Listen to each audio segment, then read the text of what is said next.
Let's get ready to start another episode of Miami Cop Talk. Welcome to Season 2 of Miami Cop Talk. This is our first episode of 2022. We want to welcome you back to Miami Cop Talk. Thank you for your support in 2021. Today's topic. We're going to begin with breaking news tonight. An investigation into Broward Sheriff Gregory Toney is complete, and the Florida Department of Law Enforcement has concluded Toney lied multiple times on official documents, most notably in an affidavit he signed when he became sheriff of Broward. Toney said he never had a criminal record sealed or expunged. Toney was arrested and charged with murder when he was a teenager in Philadelphia. He was found not guilty and his record was expunged. Investigators also found that Toney lied repeatedly on several questions to multiple agencies he had to answer about his past on his law enforcement employment applications. That included questions about traffic citations and drug use. We've asked the Broward Sheriff's Office if Sheriff Toney has a statement to make at this time. We have not heard back yet. Well, should he continue as sheriff, what will the governor do? Will the governor suspend him, which is really within the governor's authority? We know that Broward County, the governor had already suspended the prior sheriff. We know we have great men and women in the department. There's no disparaging comments on them and the work that they do and the service that they provide the citizens of this great state and Broward County. But the reality is that the Florida Department of Law Enforcement has recently completed an investigation, and the report has been published, of which disclosed that the sheriff lied about his criminal history. What do you have to say about that, Raul? What are your thoughts? What is it? Lying by omission? Yeah. And now that really brings in his credibility on all issues. So it's going to be difficult I believe, for him to stay on as sheriff of Broward County.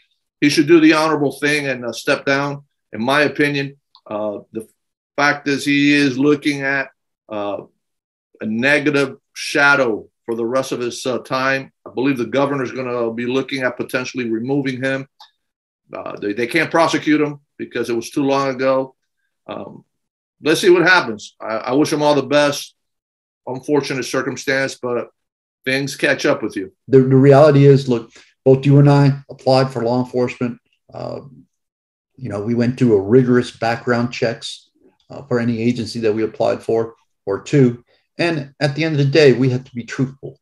And had we lied or omitted information about our backgrounds, we would not, such as an arrest for such a crime, we probably wouldn't have been able to be certified. Because if they discovered that we had lied, that is an automatic disqualifier for becoming a police officer. Now, let's be very honest here. To become a sheriff of a county, a sheriff in Florida, you do not have to be certified. But the point is that before he became the sheriff or was appointed to the sheriff's office in Broward County, he was a police officer with Coral Springs. And I believe that the application, omission in the application, was before he became a police officer. And that in itself was a disqualifier. My recommendation, if I were advising Sheriff Toney, would be for him to resign. Hey, if he resigned and let's say his undersheriff, Nicole Anderson, would she step in and become sheriff, or would there have to be a special election? It would be a great thing for him to step aside and let Nicole Anderson step up. She'd be the first female sheriff, first Black female sheriff of Broward County. And I think that would be an honorable thing for him to do. And it would be a beautiful thing for him to do in the midst of Black History Month. I think it would be phenomenal. But that would be a strategic move, I think. And that's what I would recommend for him to do. What would you say, Robert? Well, I don't know if the undersheriff would take the position. Obviously, she is a second in command. And naturally, if he did step down, she would assume command temporarily. Or I believe it's up to the governor to act if the sheriff does not step down, and within the governor's executive authority, he has the power to suspend the sheriff. And I think that's the way it's headed, because I have not heard that the sheriff is willing to step down or has made any comments about whether he's going to step down or not. But here's another piece of this. For those of you in law enforcement, you know that we are certified but through the Florida Department of Law Enforcement Standards and Training Commission. Now what's going to happen? So the investigation has concluded. There's been a report published that the sheriff has lied. Now what happens to his certification? Does his certification get yanked, meaning revoked, suspended, terminated? because we know that even though a sheriff does not have to be certified in the state of Florida, he does carry an active certification. So the question will be, what will FDLE do now? I know plenty of lawyers, and I know that they would tear his testimonies up on credibility grounds based on what the Florida Department of Law Enforcement has just published. So it really puts a negative light on the Broward Sheriff's Office if he were to remain in office. Yeah, let's face it, most likely he will not be out there making arrests. But the point is, he has to run a police agency and one of the largest sheriff's offices in the country. I hope that this chapter is quickly going to turn and on to better times, because we know that the Broward Sheriff's Office has had a number of contentious years between the sheriff and the union. Recently, the union president, who was a deputy, was fired and terminated. And the deputy was very vocal against the sheriff. I think, based on what's come out in the news, it's fair to say that there's been a grudge fight between the sheriff and the union, and the sheriff took action, terminated the president. Now what? Going back to what you were saying, Jeff Bell, who's the deputy that was terminated from the BSO union, part of the reason he was terminated is misinformation.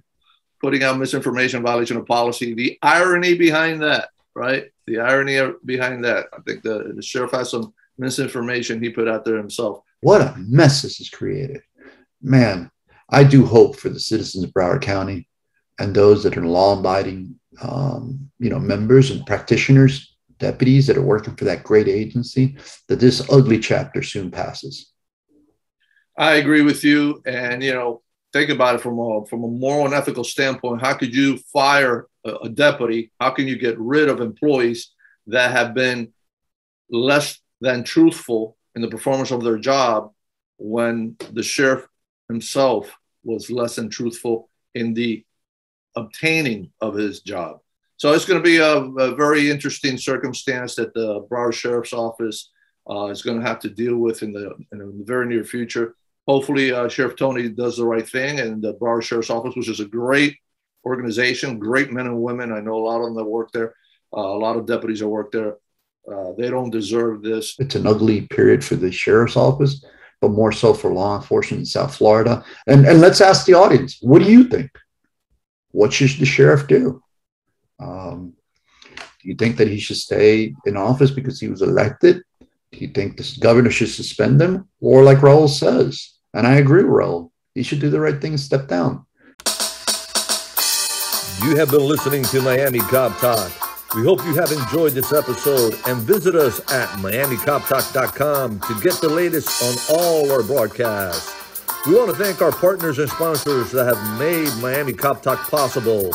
And on behalf of Robert Asensio and Raul Carrillo, we want to thank you for listening to Miami Cop Talk. Stay connected and visit us at MiamiCopTalk.com.